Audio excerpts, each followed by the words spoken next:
So we have our first speaker, Arush. I always love hearing Arush's talks. And Arush has recently joined Deep Labs as a researcher. So this is like super recent. So yeah, just congrats, Arush. That's really great. And I'm really keen to hear your talk. Thank you, Arush.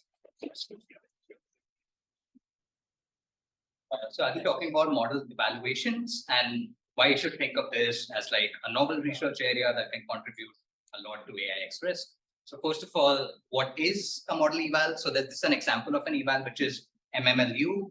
This is a paper from Center of AI Safety and a few people out of UC Berkeley. The idea is there's like MCQ type questions over like 57 test subjects, and let's see how well do LLMs do on these subjects. Now the problem is, given like people used to talk about accuracy and like training loss, but it's very hard to convince people about how good these models are unless you ground them in like reality or socially relevant subjects. So I believe GPT-4 currently gets like 89 points on MMLU or something, which is quite close to what humans get on this data set.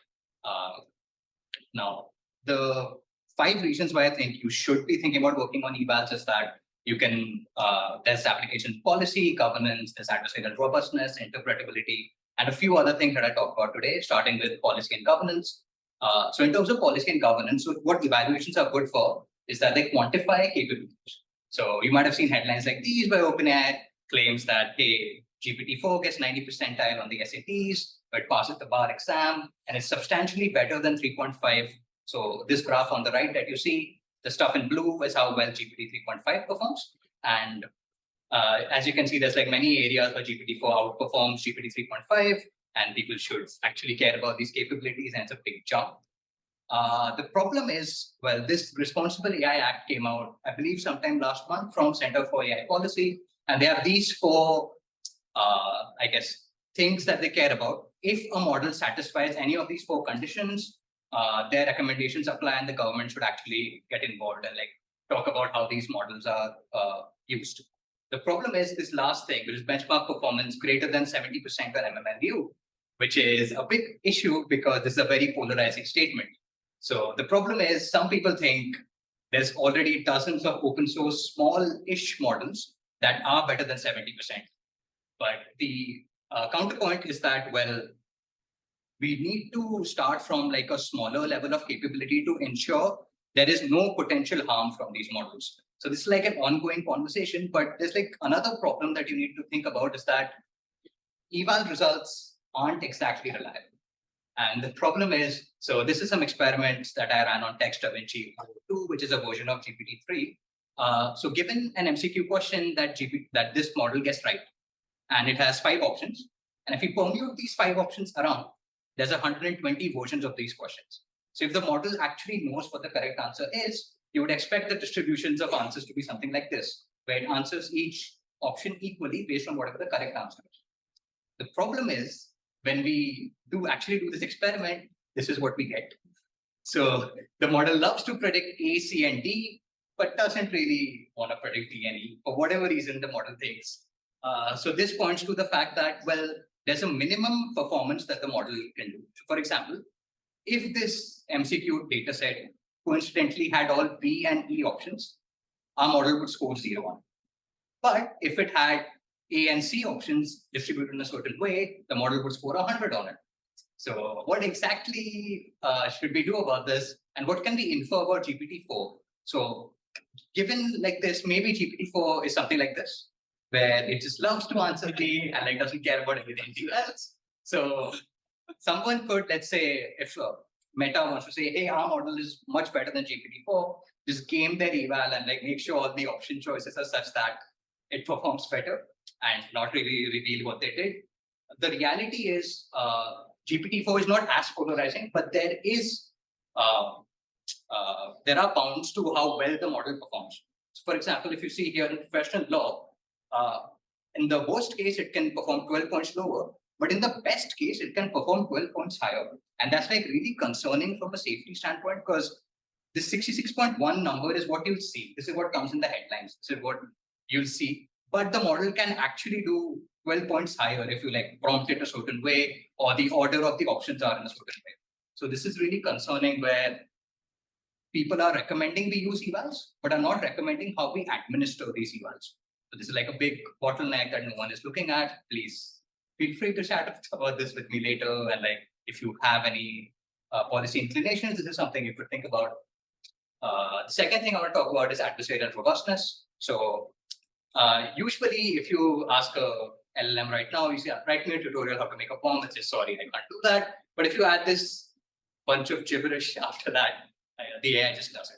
So this is a big adversarial concern that this can be exploited by bad actors to potentially create bioweapons, to terrorist activities that we don't want them to do. Governments are very concerned about this. And there's like some papers that have come out recently where they talked about, well, you could have just one thing or one substring like this, just like one substring like this that can work across several models. And also this points to like certain bottlenecks in our safety fine-tuning techniques. So if RLHF doesn't act on these kinds of things, if you're not testing for that, this is a big blind spot that we're not safety fine-tuning. There's interpretability. So this section is quite sparse because, to be honest, I was not aware of developmental interpretability before I came to this conference. This section would involve something there because I think there's a big overlaps here. But currently, the thing that I think about is when we work on mechanistic inter, people find tasks or people find certain behaviors that they want to work on. And it seems like it's not very trivial to find these things. So for example, induction heads are these heads that work on copying information from earlier on in the context window to later. This seems to be a fundamental task, but cases where the model eval fails are also quite interesting and might give us fundamental insights into why safety fine-tuning methods fail. So that's my spiel on inter. It's not really a lot, right?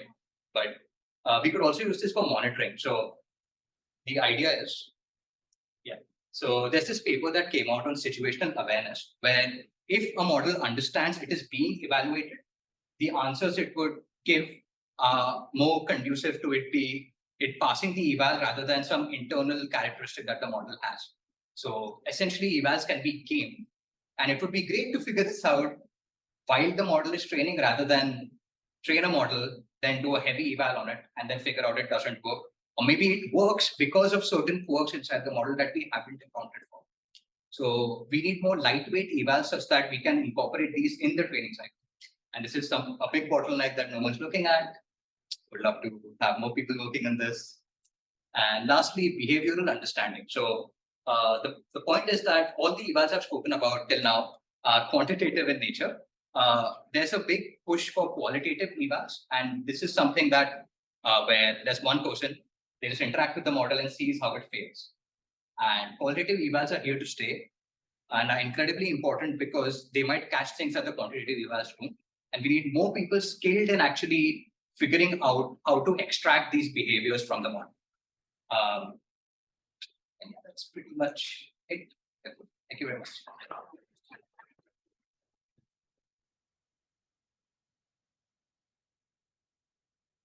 If there are any questions, please.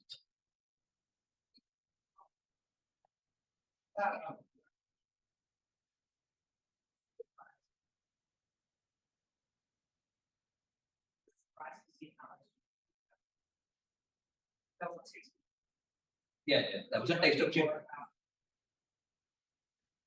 Yes. Yeah, it's like so TextWG 2 is a fine-tuned, or is like a version of GPT-4, right? GPT-3, sorry. So what people have found is this phenomenon exists, but the sensitivity is like larger for older models. So in GPT-4, you saw the bounds for like 12 or 20. In GPT-3, people have found the bounds to be as high as like 40 points. So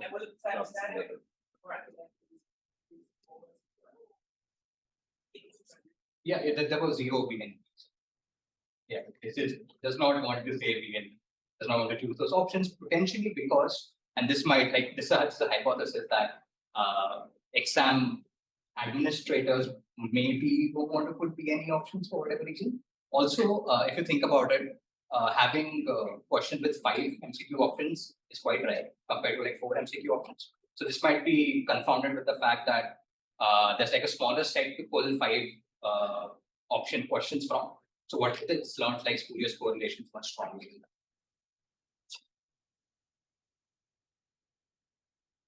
that? Any questions?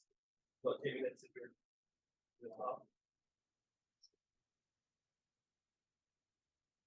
Thank you, Arush. Yeah, so next we are going to have Roy. Roy has he's doing a master's in cybersecurity at the University of Queensland. Okay, please give a hand up, for Roy. Hey guys, good afternoon. So yeah, I'm doing my master's in cybersecurity in UQ, and this is also my first time in Melbourne and my very first EA event as well. So I'm looking forward to getting more deeply involved in EA events in the future. So this afternoon, I'm going to make a modest attempt to link my core cybersecurity to disinformation, to AI, and ultimately to existential risk. In the month of September, the Philippines is actually commemorating the 51st anniversary of the declaration of martial law under the administration of then President Ferdinand Marcos, who was later ousted in power by the People Power Revolution. So in his 20 years of power, thousands of Filipinos got silenced, killed, and tortured, especially those who expressed dissent and challenged his political decisions, etc. And definitely his reign or power will certainly go down as one of the darkest ages in Philippine politics. So this afternoon, I'm going to talk about Philippine Informageddon, or how AI-enabled disinformation can actually be a concrete pathway to existential risk. So, but first, some local context. So Ferdinand Marcos Sr., the 10th President of the Republic of the Philippines, was ousted in 1986 through People Power Revolution. So thousands of Filipinos actually flocked the Malacanang Palace, the Philippine equivalent of the White House, and they actually forced the then powerful Marcos dynasty to fly to Hawaii and live there under exile. But several years later, around 37 years, his son, Ferdinand Bongbong Marcos Jr., won the presidential election 2022 by a landslide, over 31 million votes. And in comparison with his number one contender, then Vice President Maria Leonor Roberto, only got 15 million votes. So despite this landslide victory, some academics and scholars are still doubting the legitimacy of his presidential victory.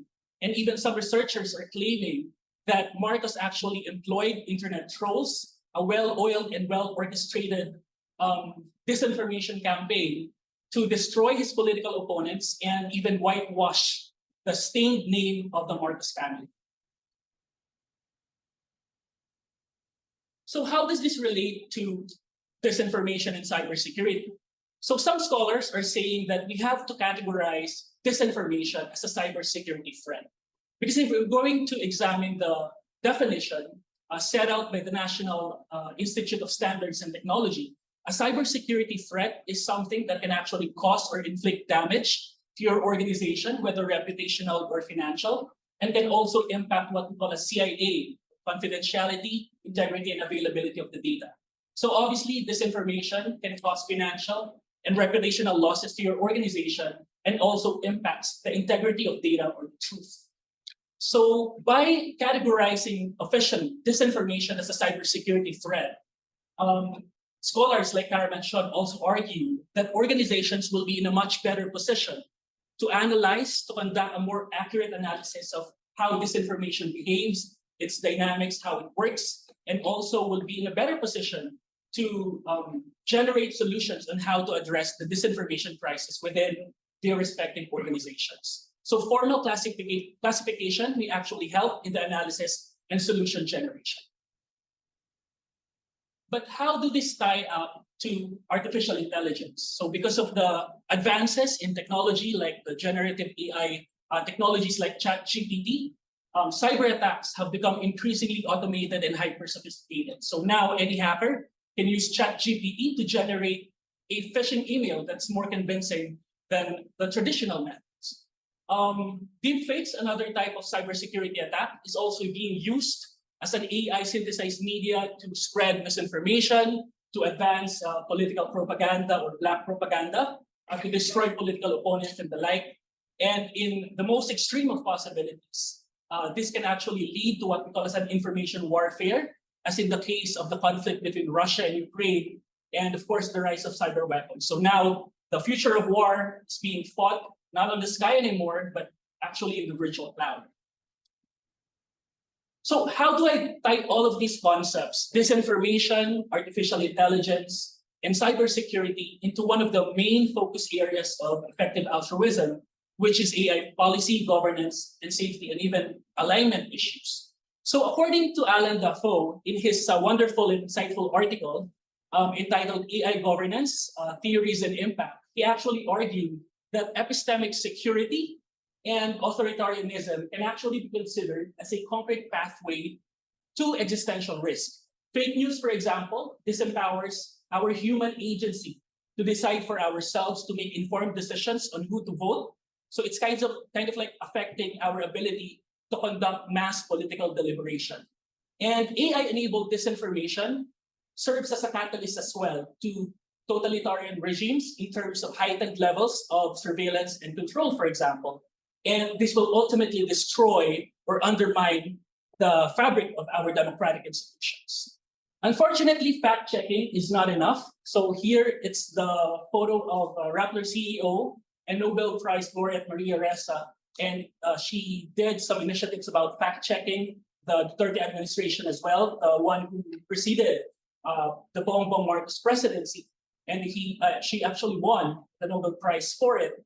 But unfortunately, fact-checking is not enough. We need a cyber-sociological approach that combines the power of people, policy, and technology. People, meaning we have to reach out to those people on the ground, and we have to develop counter-narratives to combat these fake news. And in terms of policy, we need to create laws and regulations that would foster or promote platform transparency, for example, in huge social media networking sites like Facebook and Twitter. And technology, like we need to create tools and models that would detect cybersecurity threats, deep fakes, disinformation, etc., and also make our AI models and systems more robust against cyber attacks. So people, power, and technology. So I think that wraps up my lecture. Thank you.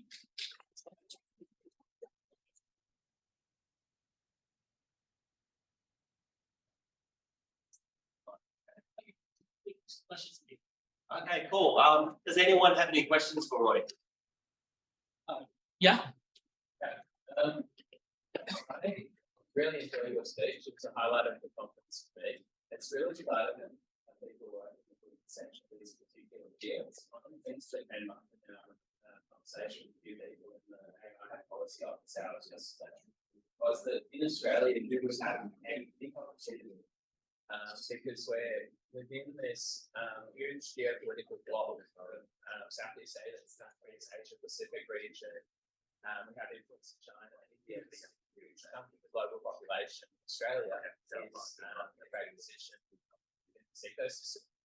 And so I was wondering whether you know of any advocacy groups or projects to commence groups or white papers or anything, in the field and in the region to promote leadership on AI safety from a policy perspective. I'm very new in this field, but in the case of the ASEAN Foundation, for example, they launched a program called ASEAN Digital Literacy Program. And its main objective is to actually train young people in Southeast Asia about basic digital literacy skills to help combat disinformation in the region. So you might as well check that out.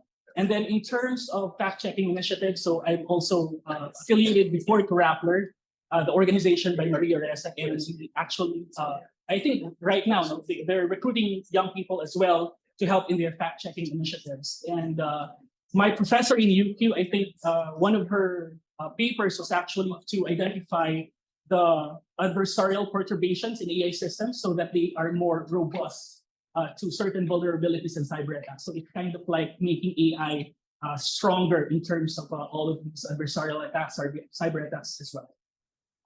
Thank you. Yeah, I spent most last few days arguing that the risk from misinformation generated by AI is quite aggressive. But I think you convinced me. Thank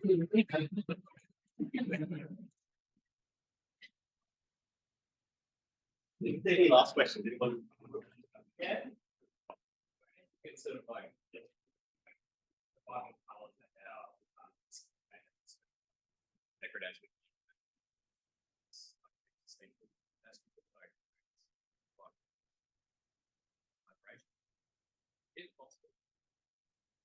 Yeah, so that's actually one of the questions I've been pondering as well when I was pitching this topic to Chris, right? So it's kind of like there's no direct pathway, perhaps. That's why we need to think of it as an existential risk factor instead of a direct effect. So right now, like for example, disinformation campaigns orchestrated by the elites or the wealthy people in the Philippines, for example,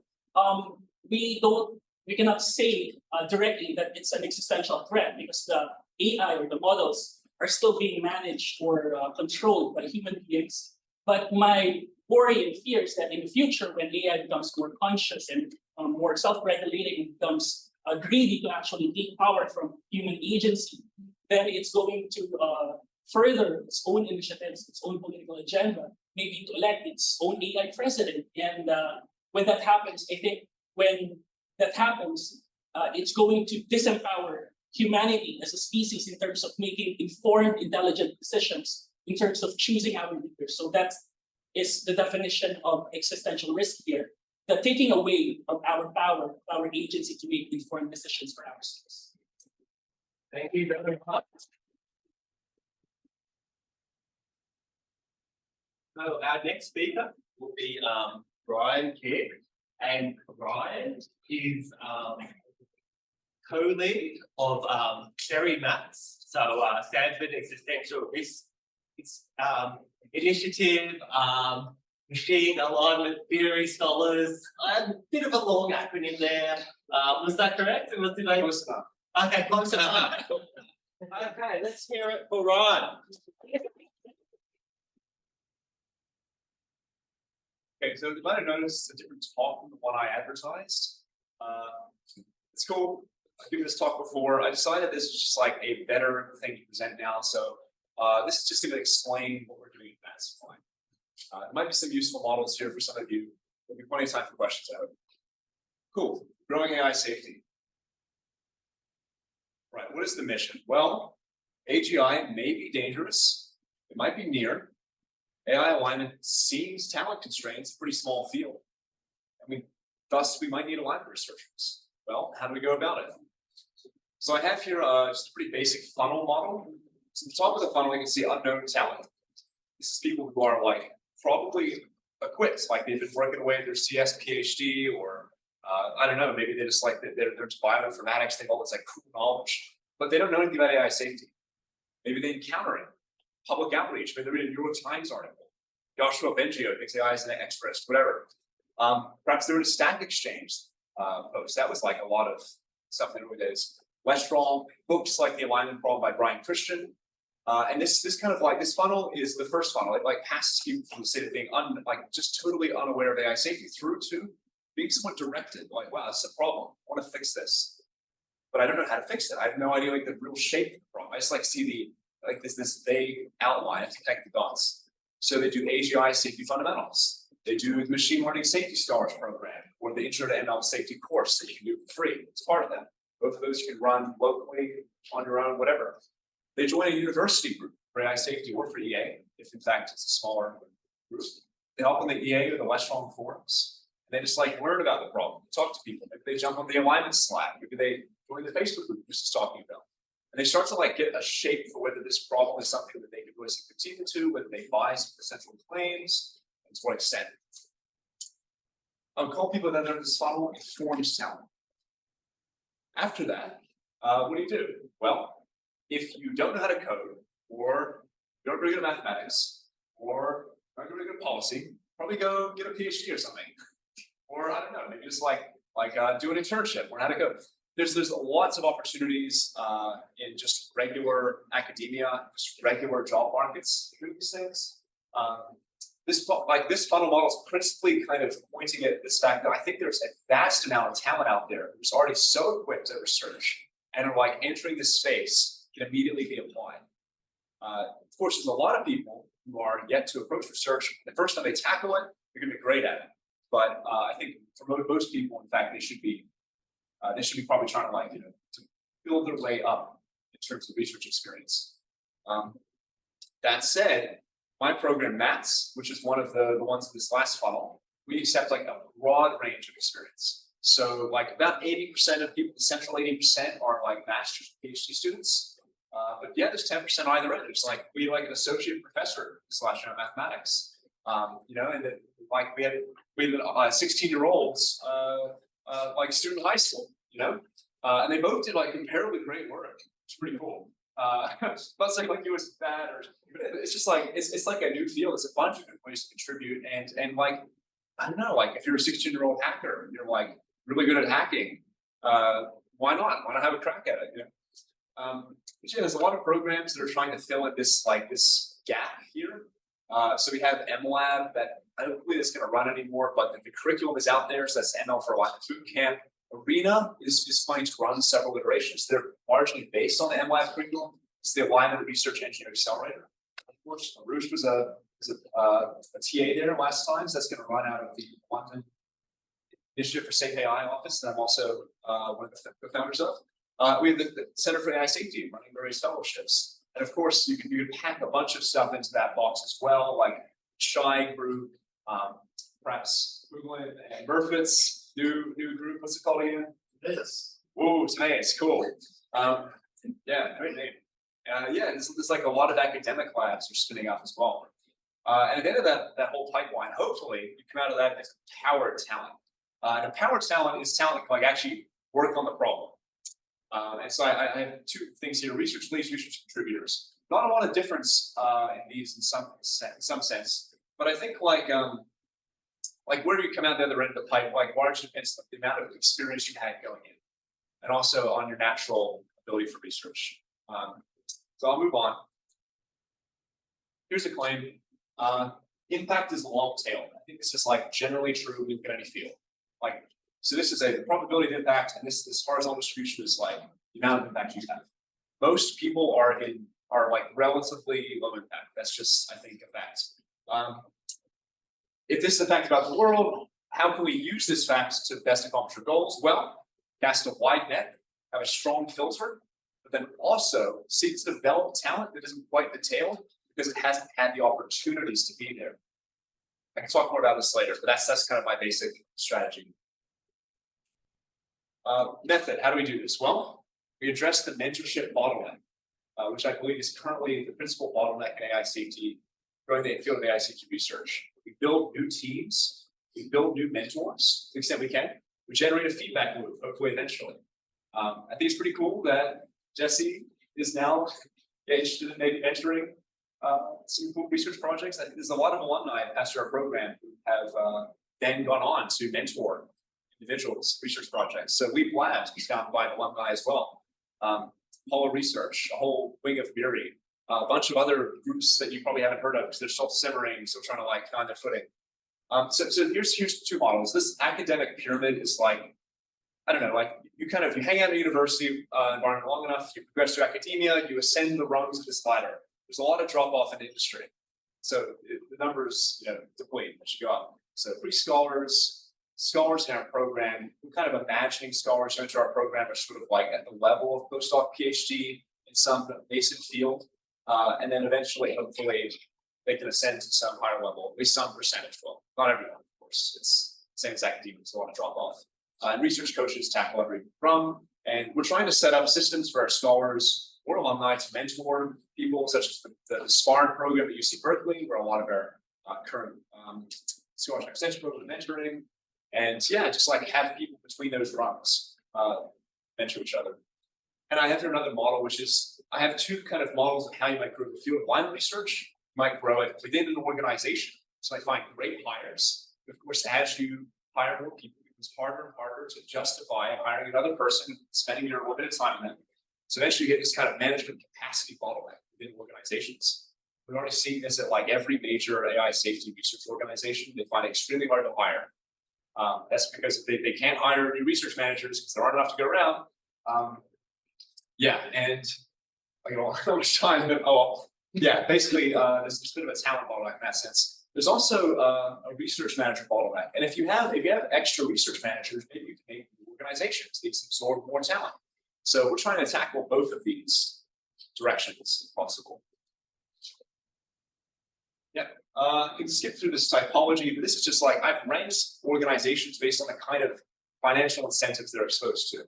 I'll skip through this. Theory of change. I'm actually going to go on to this slide here. So, last 2 slides. At the start of maths, people come in and they aren't so much in control of the research project. By the end, we hope they're much more in control. The idea is to empower scholars, self-determination, accountability, and skill and experience acquisition. And I have here a little kind of model of what we expect from them in terms of a research plan, which is they have to connect the research frontier with a concrete plan and a theory of change that we hope bottoms out in some sort of threat model or risk factor that research is addressing. We'll talk more about that as well. And lastly, the curriculum elements of the program, we use this kind of T model research. Breadth is like being able to do literature reviews, having like a broad but shallow knowledge on a lot of different areas that might be relevant to the field. Depth is being competent enough to execute on specific research directions, whatever that might be. And taste is kind of knowing where to make novel adjustments, like novel, like what new hypothesis do you test? And we think this last factor, taste, is the hardest to teach. We have various curriculum elements for all these things, of course. But taste, we think, is just mostly best achieved through iteration. And here's the kind of the general curriculum elements we use: one-to-one, one-to-many, technical, and meta support. That's all. Okay. Yeah, let's have questions there.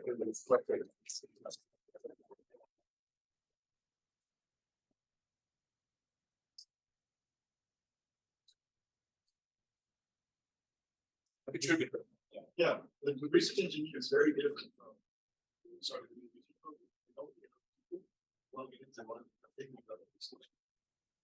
sorry, have you thought about becoming a research engineer versus running new research projects? Yeah, so I did a physics PhD, and I started out trying. I was in the first iteration of maths when it was 5 people, and I started out trying to do some research.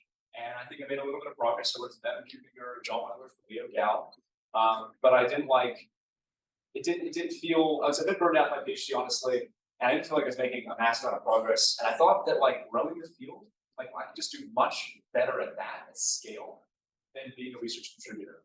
And so I think like a lot of people, if you have the aptitude for it, I think the kind of aptitude you have to have is you have to have like some balance of extroversion and like strategic decision making and like executive function and like enough technical insight to understand what's going on, as well. I mean, we kind of roll on in probably just like a grab bag of skills, like a jack of all trades type thing. I think it's definitely something people should consider. So I think like good managers, and I'm hopefully becoming one, are like a massive bottleneck in this field, as well as research leads, as well as research contributors. I can talk more about the various strengths as I see. Send me your slides. You send me your slides. Thanks. Some of what you've sketched out, I'd like to hear if this is specific to AI research versus just good research in general. Like how are you training AI researchers, or is it just the content that you kind of present? So I could go into specifics here. I think some of the differences between, like, okay, so for one thing, I think we have less of a game plan, like usual research fields. And so the breadth here is like really kind of, it's a lot of weird, like if you do like HIC fundamentals and language 201, there's a lot of like blog posts that are like very far from computer science, they're like usually intuition comes like, hey, here's my idea of like what works here. It's a lot of like weird speculative stuff. It's like they might not find in computer science to be the standard subject. And I think the thing to know is like also mentorship is like more of a constraining factor. Any field that I'm aware of. I'm sure you find arbitrary. But it seems like mentorship is huge deal. It's a large difference with outcomes. There's also extremely little that you should go around.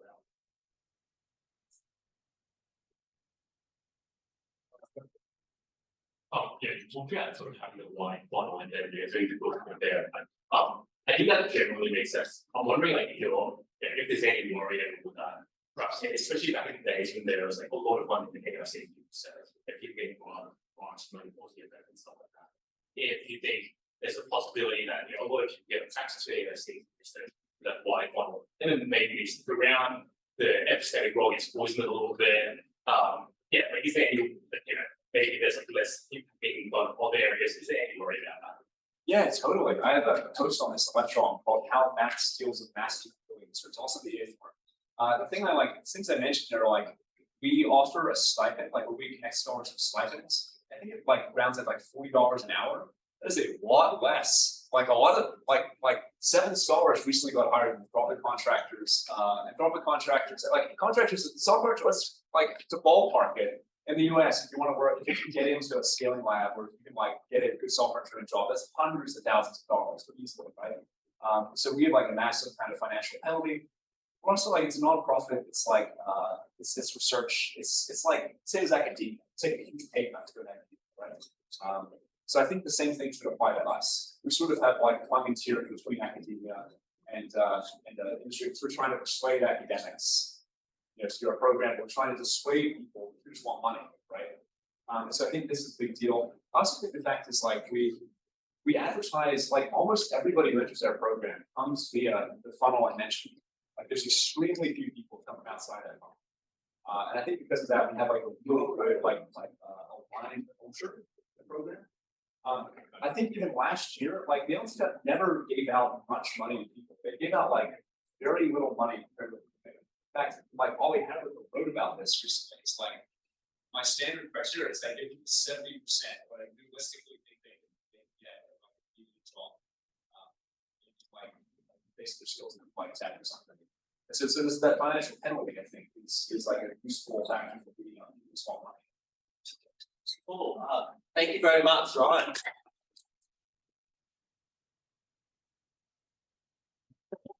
So Michael will be giving our last talk. Michael is organising, well, he organised a protest for Pause AI when Sam Altman came to Australia, and he's looking at organising another protest, but I'm sure he'll get details about that. Yeah, Michael,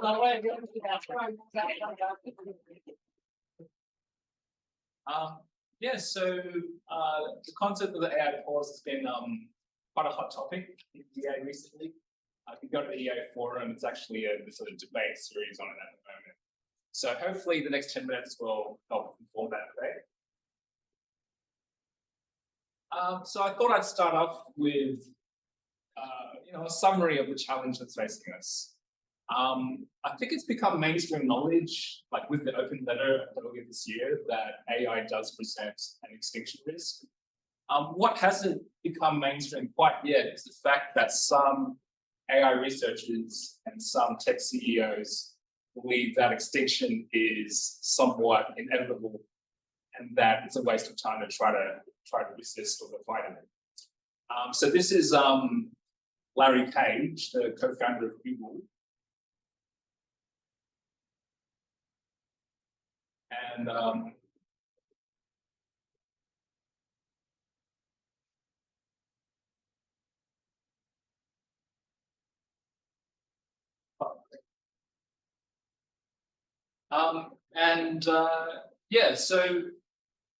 this sort of view, it's not a popular one, but what makes it very concerning is that Larry Page not only has this view, but he also has the resources to actually make it happen. Usually people who have, odd views don't have the power or resources to actually make it happen. But Larry Page is one person who would actually do that.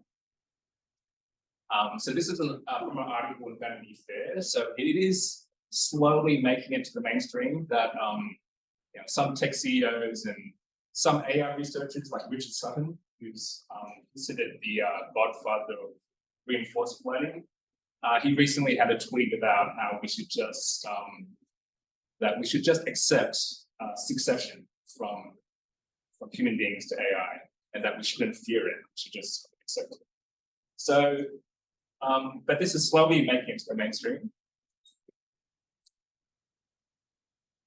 Practicing harder.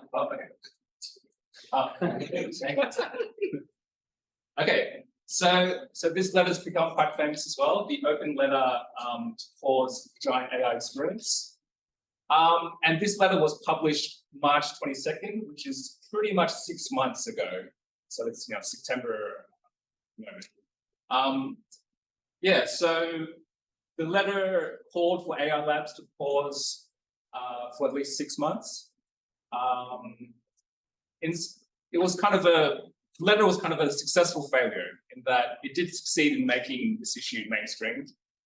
It made a lot of newspaper front pages, but it was a failure in that none of the major AI labs actually signed the letter or committed to a 6-month pause. And I think the takeaway message from this is that we can't rely on AI labs to voluntarily implement a 6-month pause or a moratorium. You need to have governments to pass a law and to enforce that law if you really want AI labs to do any kind of moratorium. You need government intervention for this to happen. Self-regulation simply doesn't work. Okay, so let's have a look at how much public support there is for pause. This was a survey done by YouGov in April this year. Asked 20,000 US adults whether they support a pause, and roughly 60–70% of people either strongly supported or somewhat supported a 6-month pause. When the survey was released, it did get a lot of criticism because some people thought that the survey questions were biased. And to its credit, YouGov actually went back and did the poll question again. So it actually did it again 3 times with 3 different wordings. And remarkably, they all got similar results. Roughly 60 or sometimes more than 60%. If you look at the purple there, that's strongly support and somewhat support. So roughly 60% or more than 60% either strongly support or somewhat support a 6-month pause. Okay, so what does the Pause AI campaign support? Like, what are our goals? Basically, we want a summit, a meeting where world leaders and representatives can all meet, and that is actually happening this year with the leadership of the UK Prime Minister. The goal is a treaty, an international treaty to regulate AI, an international agency. So some people have said that we should model this on the IAEA and other similar organizations. And that training and deployment of powerful general AI systems should only be done if their safety is guaranteed. So there are a few papers out there on provably safe or provably beneficial AI systems. So this is sort of linked to that. Here's an example of a somewhat successful international treaty. This is called the Biological Weapons Convention, which banned biological weapon development and deployment. And you can see that from the dark blue that most nations of the world have ratified the treaty. This was signed during the Cold War, when there was a life and death struggle between the Soviet Union and the US, and even rivals signed on to the treaty. One problem with the Biological Weapons Convention was the very weak verification system. So in Toby Ord's The Precipice, he actually writes about this. The organization that sort of monitors and implements the Biological Weapons Convention has only a handful of staff, and its budget is less than that of the average McDonald's. So one big flaw of this treaty was the very, very weak verification system. this is, I've switched slides. This is the Chemical Weapons Convention, but it's very similar. Again, it's received ratification from most nations of the world. This one has a stronger verification system, so larger budget, more staff. And something to note is that both the biological weapons and chemical weapons, they both regulate dual use substances. So for example, chlorine is used to clean sprinkles, but it's also used as a chemical weapon. So we do have experience in regulating dual use technologies. And obviously AI is also a dual use technology. This is an interesting map. It maps out all the AI-related laws. So any law that has artificial intelligence in the title or the body of the law, and you can see how few countries have an AI-related law. We are very much in the early stages of AI regulation, and so there's a lot of work ahead of us in terms of both national laws and also international treaties. Okay, and this is a scorecard by the AI Policy Institute, and so there's a list of these are proposed policies, so they haven't made it into law yet, so they haven't been passed. And the policies on the left. So you may note that on the right, prevents or delays superintelligent AI. None of these proposed laws actually prevents or delays superintelligent AI. So that's an obvious flaw of all of these proposals. Something else to point out is that a lot of these are actually bipartisan. So like this, this first one, bipartisan framework for US AI Act, was jointly created by a Republican and a Democrat. AI safety is currently either bipartisan or nonpartisan, which is a very important thing. I do feel that the climate change movement made a strategic error, like maybe in the late 90s or early 2000s, because it used to be a bipartisan issue. I remember when Nancy Pelosi and Newt Gingrich created a climate change commercial together, but that would never happen today. It's become a very partisan issue. So yeah, if we keep AI safety as bipartisan as possible, that will be very helpful. Okay, so something that's been happening is that Pause AI has been pioneering is public protests.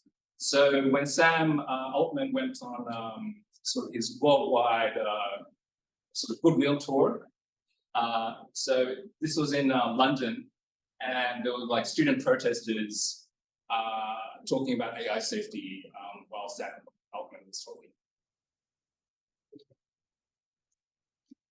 And these are the protests that have been completed and what's coming up. They are planning a international protest in several cities at the same time on the 21st of October. And that date is planned because it's in the weeks leading up to the UK's AI Safety Summit.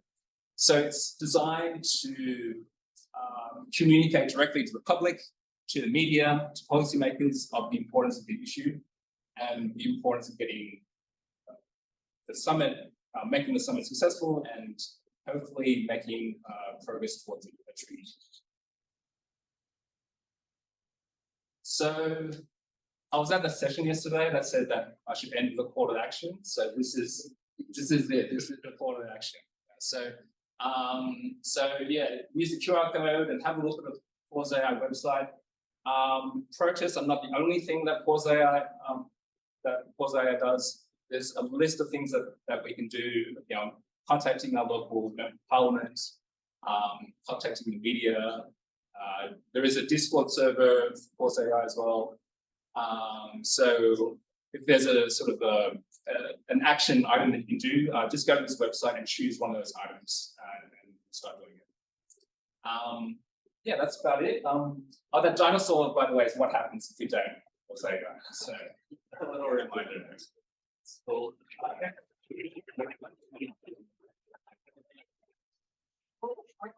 anyone have a question, Michael? Anyone have a question, Michael? Yes. Oh, sorry. Roughly, I think that's your five or yeah. There are two things there that have any like I think the main there's two categories, right? There's current risks. Sorry, there's three actually. Current risk, transitional risk, future risk, or like given that no current policies have any sort of plans or any sort of strategy what's that what's the advantage of like in 6 months of extra time is I don't know how that is for is there a period? Yeah, the Future of Life Institute proposed that 6-month pause. It was a sort of a temporary stopgap, and I think that certainly we've sort of moved on from a temporary pause into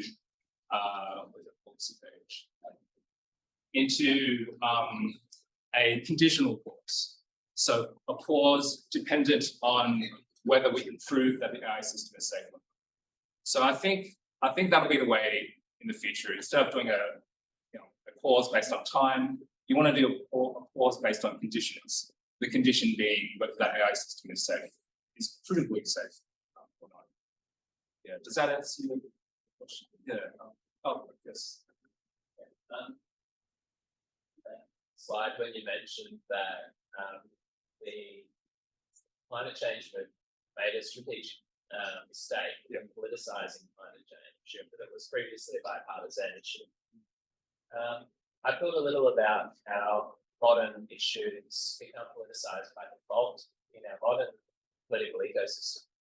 So the way I model is that AI safety will become inevitably politicized to some extent. And so I'm wondering if you can think of any strategies to prevent politicization and becoming partisan as an issue.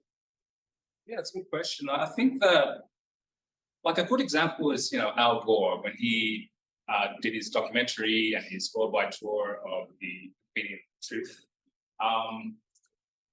Like, I have no objection to Al Gore doing that, but I felt that if he was paired up with someone equally prominent on the other side of politics, that would have made it so much better.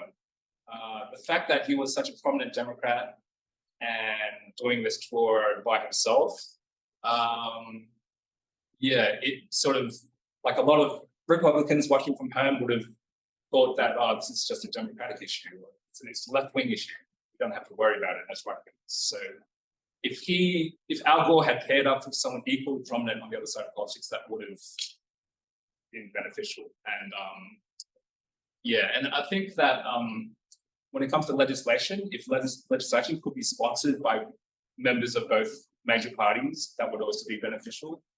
Have to stop there. But yeah, if you're interested in any of the Pause AI stuff that Michael's doing, then feel free to give him your email or your contact details after this. Okay, thank you very much. And you have an announcement with it. And thanks, Chris, for running this one. It was an awesome session.